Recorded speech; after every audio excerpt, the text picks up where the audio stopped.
Well, today I've got a 5 drawer dresser made by a national furniture chain, and I picked it up on Facebook Marketplace for $20 because the drawer slides were completely broken and the previous owner didn't see any value.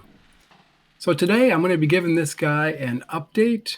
I'm going to be doing a nice fake wood grain on the top, and I'll be repairing all of the drawer hardware.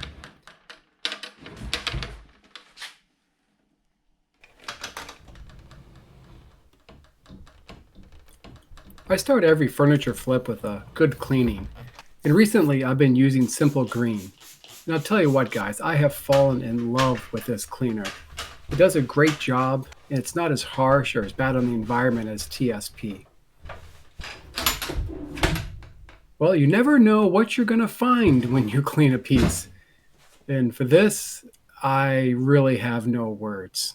So that happened.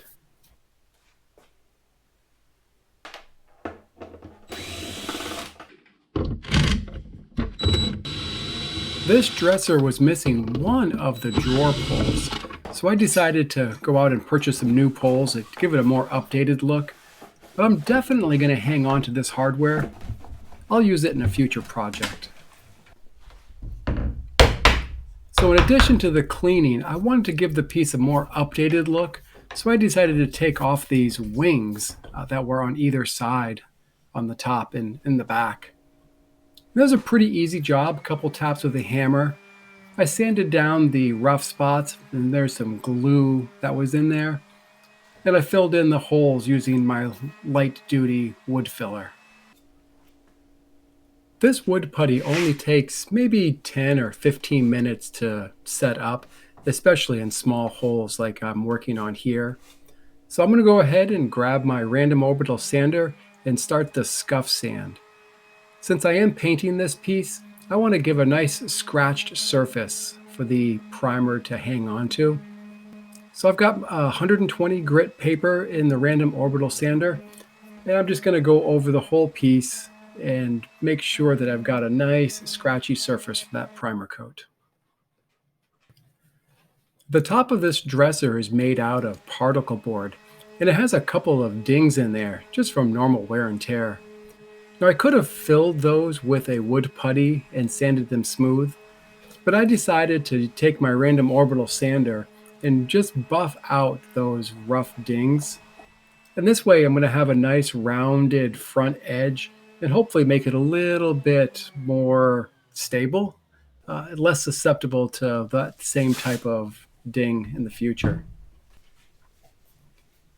And I'm not really sure what top coat was put on this, but it was filling up my sanding disc. You guys can see it's almost glossy. It's totally smooth. So I needed to change my sanding paper frequently through this project.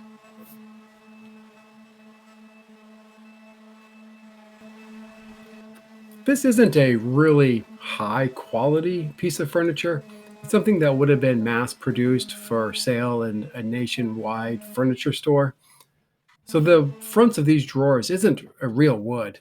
It's some type of wood product with a picture, more or less, of a wood grain on the front of it.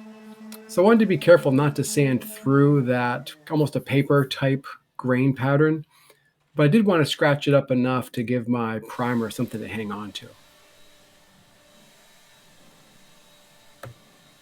I've been filming these furniture flipping videos all through the Vermont winter, so I'm so happy that I can just pop the garage door open and grab my leaf blower and blow all the dust out of the shop and off myself real quick. It's so nice that it's spring, almost summer in Vermont. Well, now on to getting this first coat of primer on. I do enjoy using a Ben Shellac based primer. I've used this for a number of pieces recently, and this can is, well, this is it. This will be the last project for this can. But I certainly have gotten a number of projects out of that. It goes a long ways. And if you've seen my other videos, you'll recognize this roller. I have been using this same roller since January. I was using the same brush, and the brush didn't make it this time. It actually did dry out. But by putting that roller in a bag, it allows me to continue to use the same roller without having to clean it and without having to throw it away, generating more waste.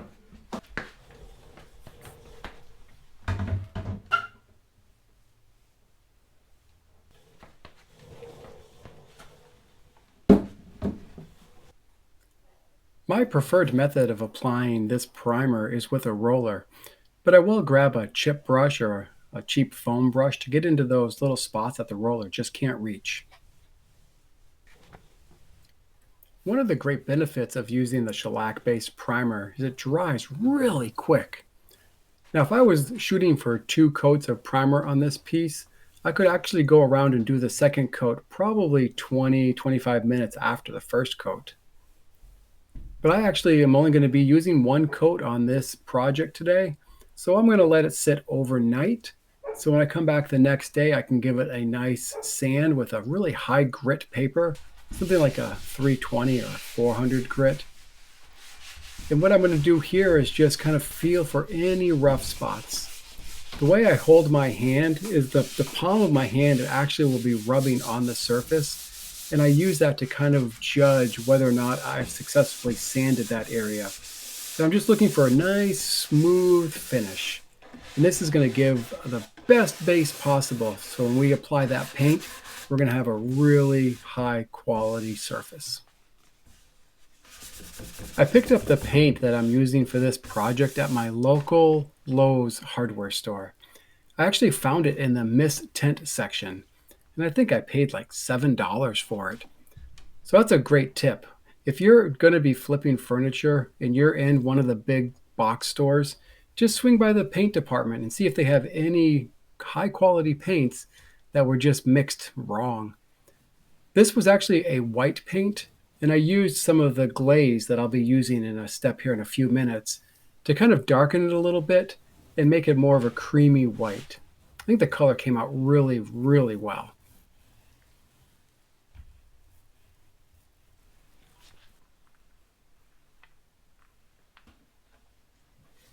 So unlike the primer, I know I'm going to put 2 coats of paint on this piece.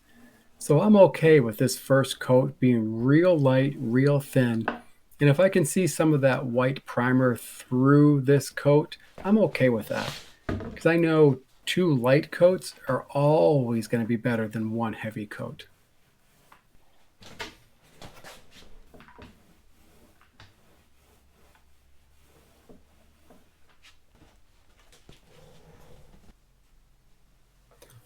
I'll let this first coat dry for maybe 3 hours. Then I'll come back out in the shop and give the piece a second coat. But before I put that coat on, I like to give it a once over and make sure there's no drips or runs. That's really the opportunity to clean those up before you get that second coat on. I want to give the top of this dresser a nice wood grained look. So I grabbed this Rust-Oleum aged glaze, and I'm going to apply this right on top of the chalk paint. Typically when I do this, I'll put a urethane top coat on and then put the glaze on top of that. But for this application, I want it to be a little bit stickier, and I want to be able to use a larger brush and kind of carve in the grain lines. So I put a pretty liberal amount. It did soak into that chalk paint, but this big 4-inch brush, which is pretty stiff, did a really good job at pulling that glaze across the top and making a nice wood grain look. In a couple of places it did soak in and dry out a little bit, so I simply added some more glaze and spent some time working that brush across it. And I just worked this process until I stood back and it looked like a nice wood grain top. Real fun process. Certainly would recommend that you give it a try if you haven't done it yet. I use the same technique to bring the wood grain look to the front edge and the sides of the top of this dresser. And that really pulled the whole thing together. Now, I mentioned earlier that I did purchase new drawer hardware, and I was lucky enough to find the hardware that has the same hole pattern as the old hardware that I removed. And this saved me a bunch of time. I didn't need to fill the holes, and I didn't need to drill new hardware holes.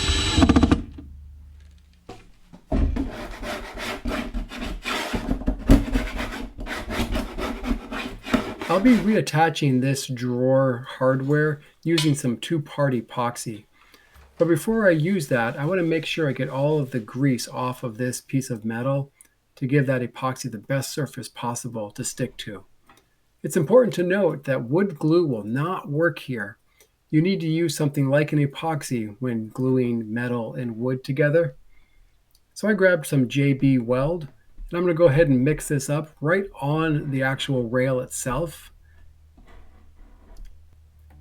And I'll use this putty knife to spread this epoxy mixture out in a couple of 3 places along this rail. It does set up pretty quickly, especially when it's warm outside, but I'll give this maybe an hour or 2 to set up before I move on to the next step.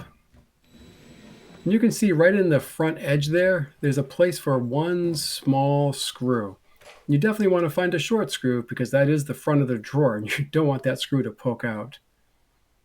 Now I will be using wood glue because I'm gluing this block on, which is wood, to a wood surface. So wood glue is the right choice for this block.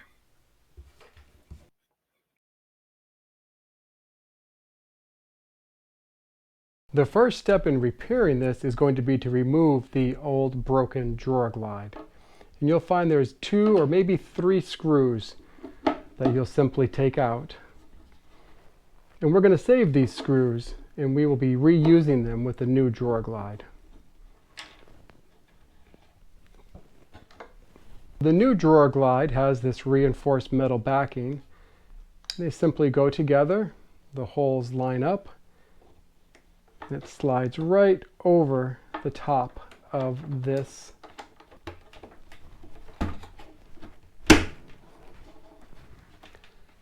just like that. Now our holes are lined up, the metal plate is in place, and these rails, these slots, are inside the rail. And all I need to do now is put in our 2 screws, and this drawer slide will be fixed.